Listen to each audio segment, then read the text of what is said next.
America के नवनिर्वाचित राष्ट्रपति डोनाल्ड ट्रंप ने साउथ चाइना सी में ड्रोन जब्त करने पर चीन पर तीखी प्रतिक्रिया दी है। ट्रंप ने ट्वीट कर लिखा है कि अंतर्राष्ट्रीय जल सीमा में चीन ने अमेरिका के नेवी रिसर्च ड्रोन को चुराया है और ऐसा अब से पहले कभी नहीं हुआ था।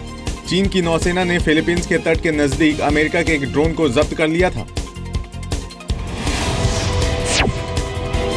चीन ने अमेरिका पर समुद्री ड्रोन जब्त करने के मामले को तूल देने का आरोप लगाया है। चीन ने अमेरिका से कहा है कि वो चीन के समुद्र में चौकसी का काम बंद कर दे। चीन के रक्षा मंत्रालय ने ये मांग अमेरिकी खोजी ड्रोन को पकड़े जाने के बाद जारी किया है। दोनों देशों के बीच एक समुद्री ड्रोन को लेकर तनाव बढ़ गया है। चीन के कई शहरों में प्रदूषण का लेवल खतरनाक स्तर तक पहुंच गया है। प्रशासन ने प्रदूषण के खतरनाक स्तर को देखते हुए रेड अलर्ट जारी किया है। उत्तरी चीन के हेनान, हेबेई सहित कई शहरों में प्रदूषण की वजह से लोगों ने घर से निकलना बंद कर दिया है। तुर्की के कायसेरी शहर में हुए कार बम धमाके में पुलिस ने 7 संदिग्ध लोगों को हिरासत में लिया है।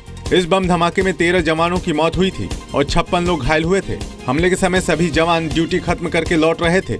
हमले का आरोप कुर्दिश आतंकियों पर है।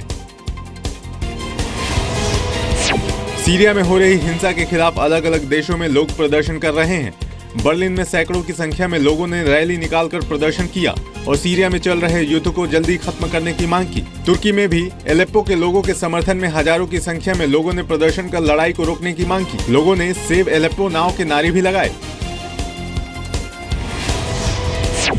दक्षिण कोरिया की राजधानी सियोल में राष्ट्रपति पार्क ग्योन हे के समर्थकों ने प्रदर्शन किया। पार्क ग्योन हे के खिलाफ संसद में महाभियोग प्रस्ताव पारित हुआ है।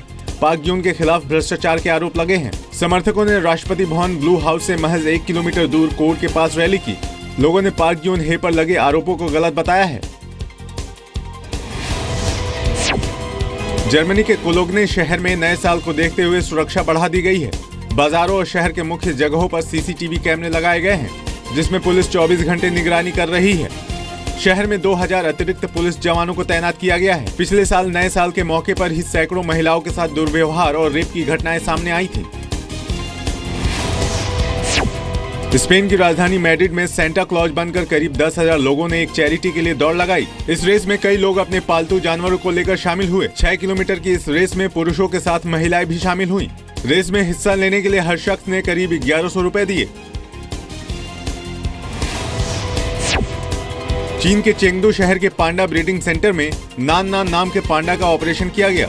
3 साल के पांडा को पेट में दिक्कत के बाद हॉस्पिटल में भर्ती कराया गया था, जहां डॉक्टरों ने दवा देकर पांडा को ठीक करने की कोशिश की, लेकिन पांडा की हालत में कोई सुधार नहीं हुआ, जिसके बाद 11 लोगों की मेडिकल टीम ने पांडा का ऑपरेशन कर उसे ठीक किया।